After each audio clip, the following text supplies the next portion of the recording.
Kataganang Buhay, Abril 2026. Manatili ka sa amin sapagkat malapit na ang gabi. Ang daan patungo sa nayon ng Emmaus ay nagsasalaysay ng isang paglalakbay ng dalawa sa mga alagad ni Jesus, bigo sa kanilang mga pangarap, mga plano, at mga matinding sandaling naranasan nila kasama ang Panginoon. Pabalik sila noon sa kanilang mga tahanan upang balikan ang dati nilang buhay. Ang buhay bago nila nakilala si Jesus. 3 araw pa lamang ang lumipas mula noong ipako siya sa krus at nanaig ang pagkabigo, takot at pagdududa sa kanyang mga tagasunod. Paalis na sila noon sa Jerusalem, ang lugar ng kanilang hindi natupad na pangarap. Inilalayo nila ang kanilang sarili kay Kristo at sa kanyang mensahe, at malungkot sila dahil tila nakapagdesisyon na silang talikuran ang landas ng kanilang guro.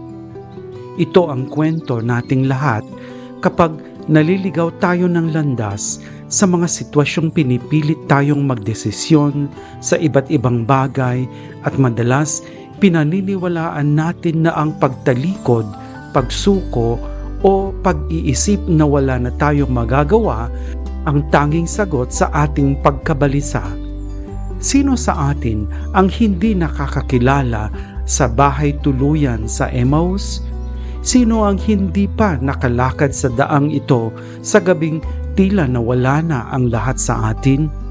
Si Kristo'y namatay sa atin. Wala nang Jesus na nabubuhay sa mundo. Manatili ka sa amin sapagkat malapit na ang gabi.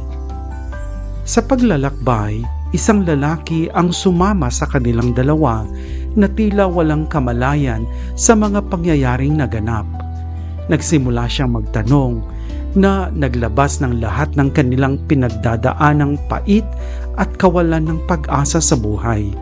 Una, nakinig siya sa kanila, at pagkatapos ay sinmulang ipaliwanag ang banal na kasulatan.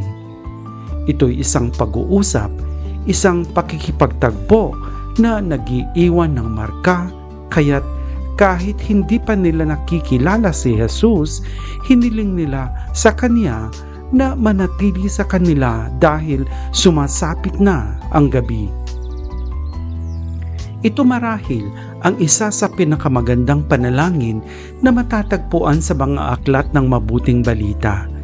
Ito ang unang panalangin ng mga alagad sa nabuhay na maguli, at nakakaantig ang paanyayang ito na maaari nating ipaabot sa Kanya upang siya'y manatili sa atin at sa piling natin. Namulat ang mga mata ng dalawang alagad sa paghahati ng tinapay, at ang kagalakan pagkatapos nilang makilala siya ang magtutulak sa kanila na bumalik sa Jerusalem upang ipahayag sa kanilang mga kaibigan ang naganap na muling pagkabuhay ni Jesus. Manatili ka sa amin sapagkat malapit na ang gabi. Marahil wala nang makapagpapaliwanag sa karanasan nating mga fokolarina mula pa sa simula ang pamumuhay kasama si Jesus sa piling natin kaysa sa mga salitang ito, isinulat ni Chiara Lubick. Si Jesus ay palaging si Jesus, at kahit na siya'y naroon lamang sa Espiritu, kapag siya'y naroon, paliwanag ng banal na kasulatan, nag-aalab ang kanyang pag-ibig sa ating mga puso, ang kanyang buhay. Kapag nakilala na natin si Jesus, sabik tayong sabihin sa Kanya, manatili ka sa amin, Panginoon, dahil malapit na ang gabi, kay dilim ng gabi kung wala ka. Ang gabi ay simbolo ng kadiliman, ng hindi nalalaman, ng kawalan ng liwanag na hindi natin matatagpuan dahil hindi tayo naniniwala sa Kanyang presensya na patuloy na sumasa atin palagi. Binabalot ng gabi ang ating daigdig na nasugatan at sinira ng mga tunggalian ng magkakapatid, ng mga digmaang patuloy na isinasagawa dahil sa pagnanasa sa kapangyarihan at pera. Milyong-milyong tao ang nakakaranas ng gabing ito.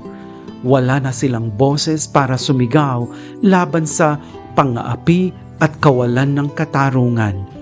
At paano natin makikilala ang presensya ni Jesus na hindi palaging nagpapakita gaya ng inaasahan natin? Paano natin mauunawaan na siya'y lumalakad kasama natin at hinahangad na tuluyan tayong makilala ang mga palatandaan ng kanyang presensya? At higit sa lahat, paano tayo makakalikha ng mga bagay para maipakita niya ang kanyang sarili at manatili sa atin?